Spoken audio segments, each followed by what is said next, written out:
आज ही अपने उन सभी दर्शकों का नाम लेकर हम धन्यवाद करेंगे जिन्होंने हमारी सच्ची घटनाओं पर आधारित इन कहानियों को सुना और उस पर अपनी कीमती राय दी। आप सभी से गुजारिश है कि अगर आपको हमारी ये खबरें पसंद आ रही हैं तो हमारे चैनल को सब्सक्राइब करना बिल्कुल भी ना भूलें।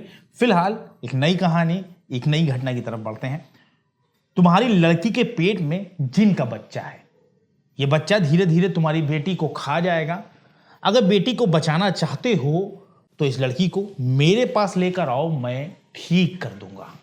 ये कहते हुए उस तांत्रिक ने पूरे परिवार को अपनी बातों में फंसा लिया और इलाज के नाम पर लड़की के सारे कपड़े उतार दिए, यानी उसे पूरी तरह न्यूड कर दिया। उस तांत्रिक ने लड़की से कहा कि तुम्हें मेरे साथ वही करना होगा जो उस जिन ने तुम्हारे साथ किया, यानी मैं तुम्हारे साथ वही करूंगा जो उस जिन ने तुम्हारे साथ किया। कमरे के अंदर वो लड़की चिल्लाती रही, चीखती रही और बाहर मौजूद परिवार समझता रहा कि बेटी का इलाज हो रहा है।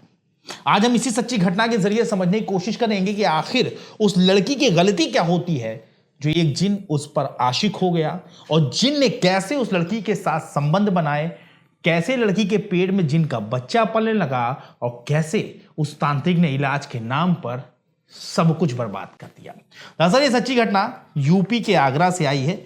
आगरा में एक बहुत ही मशहूर जगह है फतेहपुर सीकरी। फतेहपुर सीकरी में जगदीशपुरा थाना पड़ता है और इसी थाना इलाके में एक गांव है। उसी गांव में ये परिवार रहता। बात गुजरी 16 दिसंबर की होती है। गांव में रहने वाला जो परिवार होता है खेतों की तरफ जा रहा होता है, तो गांव में बहुत ढोल मंजीरा बज रहा होता है, तो वो परिवार भी जो है देखने के लिए रुक जाता है। अब जब वो रुक जाता है तो उसी जो ढोलक मंजीरा बज जाता है, एक्चुअली वहां पर एक तांत्रिक आया होता है। उस तांत्रिक का नाम होता है संतोषी, तांत्रिक संतोषी उर्फ भैरव बाबा। अब उस भैरव बाबा ने, उस तांत्रिक ने उस बुजुर्ग को, उस परिवार का जो हेड मुखिया था, उसको एक कुछ खाने के लिए दे दिया। जब उस बुजुर्ग ने खाया तो बहुत तेजी से उसके सिर में दर्द शुरू हो गई। अब उस बुजुर्ग ने बाबा से कहा, बाबा आपने मुझे क्या खिला दिया, मेरे सिर में बहुत दर्द हो रही, मैं बहुत परेशान हूं। ये सुनते ही तांत्रिक चौंक गया और उसने बहुत ही हैरानी के साथ कहा कि तुम्हारे परिवार में कोई विपत्ति आने वाली है। तांत्रिक बोला कि मुझे तुम्हारे घर चलना पड़ेगा, मुझे तुरंत अपने घर लेकर चलो।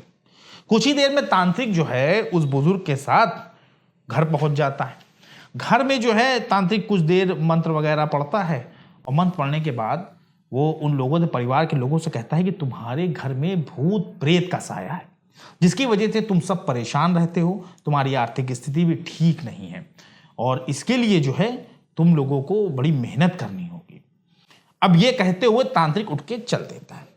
अब परिवार जो पूछता है, बाबा ये तो बताइए हम ठीक कैसे करेंगे। अब परिवार को जो तांत्रिक की बात पर भरोसा होने लग जाता है। अब तो परिवार पूछता है तांत्रिक से, बाबा हम इससे ठीक कैसे होंगे, इन परेशानियों से बाहर कैसे निकलेंगे। तो तांत्रिक जो कुछ कहता नहीं, वो चला जाता है। अब अगले दिन 17 दिसंबर को तांत्रिक ढोल नगाड़ों के साथ दोबारा उसी गांव में पहुंचता है और सीधे उस शख्स के घर पहुंचता है। घर पर पहुंचकर दस्तक देता है। उस वक्त तांत्रिक के साथ 10-15 लोग भी होते हैं जो उसके अनुयायी टाइप के लोग हैं। अब वो संतोषी जो तांत्रिक था उनके घर में घुसा और कुछ देर उसने मंत्रों का उच्चारण किया और फिर वो कहने लगा कि तुम्हारी जो बेटी है, 16 साल 11 महीने उस लड़की की उम्र होती है और बुजुर्ग से कहता है कि तुम्हारे घर में जो बेटी है तुम्हारी, उसके पेट में एक बच्चा पल रहा है और ये बच्चा किसी इंसान का नहीं बल्कि एक जिन का है। उस जिन ने उस लड़की के साथ संबंध बनाए हैं। अब उसका बच्चा जो है, जिन का बच्चा तुम्हारी बेटी के पेट में है, वो पल रहा है और वो गर्भवती है 6 महीने की। अगर जल्द से जल्द उसका इलाज नहीं किया गया तो तुम्हारी बेटी की जान भी जा सकती है। अब तांत्रिक की बात सुनते ही परिवार के पैरों तले जमीन खिसक गई, परिवार के होश उड़ गए। तो और उसने साथ ही तांत्रिक ने यह भी कहा कि इसी वजह से तुम्हारे घर में परेशानियां हैं। तो परिवार ने भाई जब बेटी पर इतनी बड़ी मुसीबत की बात सुनी तो परिवार ने कहा, बाबा ऐसा है कि हम तुरंत जो है अपनी बेटी को डॉक्टर के पास लेके जाते हैं। अब जैसी डॉक्टर की बात आई तो तांत्रिक तुरंत जो है रोक लेता उन लोगों को। तांत्रिक कहता है कि नहीं, तुम लोग इसको लेके डॉक्टर के पास जाओगी तो कोई फायदा नहीं होना है और उल्टा तुम्हारी बेटी की जान को खतरा हो सकता है। अब परिवार डर गया। तांत्रिक की बात सुनते ही सभी खौफजदा हो गए। तांत्रिक ने कहा, तुम एक काम करो, मैं इसे ठीक कर सकता हूं, लेकिन तुम जो हो जगदीशपुरा के अमरपुरा ट्रांसफर वाली गली में तुम आ जाना लेके, और जो है मैं कुछ क्रियाएं करूंगा, कुछ तंत्र वगैरह करूंगा जिससे तुम्हारी बेटी पूरी तरह ठीक हो जाएगी। अब 20 दिसंबर को वो बुजुर्ग शख्स अपनी 2 पोतियों को, यानी एक जिसके पेट में जिनका बच्चा, दूसरी उसकी बहन और तीसरी जो है वो तीसरा उसका भाई, यानी 3 लोगों को बुजुर्ग आदमी लेकर उस तांत्रिक के बताए हुए ठिकाने पर पहुंच जाता है। तांत्रिक उस लड़की को लेकर कमरे के अंदर चला जाता है। जब कमरे में लड़की पहुंचती है तो वहां पहले से एक औरत बैठी होती जो खुद को दाई बता रही होती। इलाज के नाम पर तांत्रिक संतोषी ने लड़की से कहा, देखो तुम्हारे साथ जो जिन ने किया वो ही मैं भी करूंगा, यानी जिन ने तुम्हारे साथ संबंध बनाया इसीलिए तुम्हारे पेट में उसका बच्चा पल रहा है, अब वही मैं भी करूंगा, मैं भी तुम्हारे साथ संबंध बनूंगा, तभी तुम ठीक हो पाओगे। अब जिन की बात सुनते ही लड़की, मतलब तांत्रिक की बात सुनते ही लड़की के होश हो गए। लड़की ने तुरंत जो है उसकी बात से इनकार कर दिया कि नहीं बाबा मैं ऐसा कुछ नहीं करूंगी। अब तांत्रिक जो है, अब वहां जो महिला बैठी जो खुद को दाई बता रही थी, वो महिला जो है लड़की को समझाने लगती, देखो बेटी परेशान ना हो, अगर तुम्हें सही होना है, तुम्हें इलाज कराना, तो ये सब तुम्हें करना ही पड़ेगा। और ये कहते कहते ही जो है वो महिला लड़की के कपड़े उतार देती है। अब वो उसको समझाते समझाते लड़की इनकार करती रहती है, वो दोनों लगातार कन्विंस करते रहते हैं और लड़की को तांत्रिक के सामने ही वो महिला पूरी तरह न्यूड कर देती है। अब तांत्रिक जो है कुछ मंत्र पढ़ता है और लड़की के साथ फिजिकल रिलेशन बनाने की कोशिश करने लगता है। जैसे ही तांत्रिक लड़की की तरफ बढ़ता है तो लड़की विरोध शुरू कर देती है और चीखने चिल्लाने लगती है। लड़की कमरे के अंदर चीख चिल्ला रही होती है खुद को बचाने के लिए, और कमरे के बाहर जो परिवार खड़ा होता है, परिवार मौजूद होता है, उनको लगता है कि बेटी का इलाज चल रहा है। सोचिए कितनी बड़ी गलतफहमी का लेवल कितना बढ़ चुका था, अंधविश्वास का लेवल कितना बढ़ चुका था। ये तमाशा जो है इतना भरोसे में तांत्रिक को, उसके जो गुर्गे थे उन लोगों ने परिवार को इतने भरोसे में ले लिया कि परिवार को अपनी बेटी की चीखें भी इलाज समझ में आ रही होती हैं। 2 दिनों तक तांत्रिक और उस महिला ने लड़की को नशीला पदार्थ देकर वहीं कैद रखा और वो उसके साथ लगातार ये कोशिश फिजिकल रिलेशन बनाने की, शारीरिक संबंध बनाने की कोशिश करता रहा, लेकिन वो नाकाम हुआ।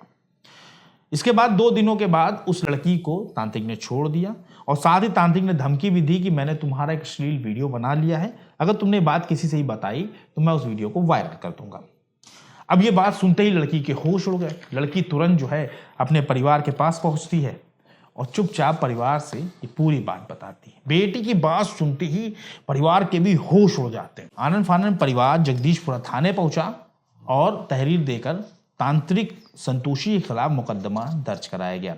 पुलिस ने भी मामले की तफ्तीश शुरू कर दी, लेकिन इससे पहले कि पुलिस उस तांत्रिक को गिरफ्तार कर पाती, तांत्रिक फरार हो गया।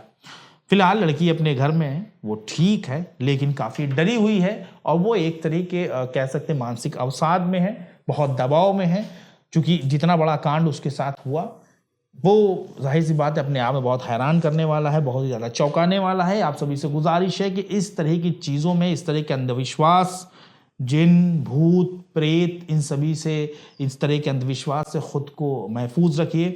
तांत्रिक, दुआ ताबीज़ करने वाले मौलाना और जो भी अलग अलग मजहबों में अलग अलग नाम से तंत्र विद्याएं क्रियाएं होती हैं, इन सब से खुद को महफूज रखिए, क्योंकि ऐसा कुछ नहीं होता। आज के दौर में जहां इंसान चांद पर पहुंच चुका है, वहीं एक तबका ऐसा भी है जो आज भी तकियानूसी ख्यालात में, भूत प्रेत के चक्करों में, दुआ ताबीज़ के चक्करों में फंसा हुआ है और ख़ुद को वो बर्बाद कर रहा है। इसे ऐसा ही ये कांड है फतेहपुर सीकरी में जो हुआ, वो बिल्कुल ऐसा ही कांड है। ना परिवार को उस तांत्रिक की बात पर भरोसा होता, ना लड़की को तांत्रिक कमरे में ले जा पाता, ना उसकी इज्जत से खिलवाड़ करने की कोशिश करता और ना ही इतना बड़ा कांड होता। कुल मिलाकर आप सभी से गुजारिश है कि अपने आसपास अगर इस तरह की, आपके आसपास इस तरह की कोई हरकत हो रही है, कोई तांत्रिक है जो लोगों को बरगला रहा है, बेवकूफ़ बनाने की कोशिश कर रहा है, तो इसकी जानकारी तुरंत पुलिस को ज़रूर दें।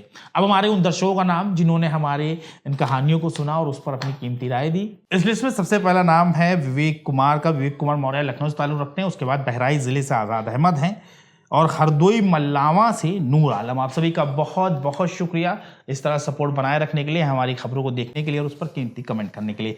उसके बाद अगला नाम आता है हम्माद का। हम्माद मल्लावा ज़िला हरदोई से ताल्लुक़ रखते हैं। आपका बहुत बहुत शुक्रिया। उसके बाद ब्रिजेश सिंह है। ब्रिजेश सिंह लखनऊ से ताल्लुक़ रखते हैं। रुद्र प्रताप पांडे हैं। रुद्र पांडे जी जो हैं ये सुल्तानपुर ज़िले से हैं। आपका बहुत बहुत शुक्रिया, हमारी खबर को आपने देखा और उस पर अपनी कीमती राय दी। उसके बाद कानपुर देहात से अजीत मामा हैं। आप सभी का बहुत बहुत शुक्रिया इस अटूट प्यार के लिए, इस सपोर्ट के लिए। आप सभी से गुजारिश है, अगर आपको हमारी खबरें, ये कहानियाँ पसंद आ रही हैं तो हमारे चैनल को सब्सक्राइब करना बिल्कुल ना भूलें। बहुत जल्दी एक ऐसी सच्ची घटना के साथ हम आपके सामने हाजिर होंगे। तब तक के लिए हमारी टीम को इजाज़त दीजिए और अपना ख्याल रखिए।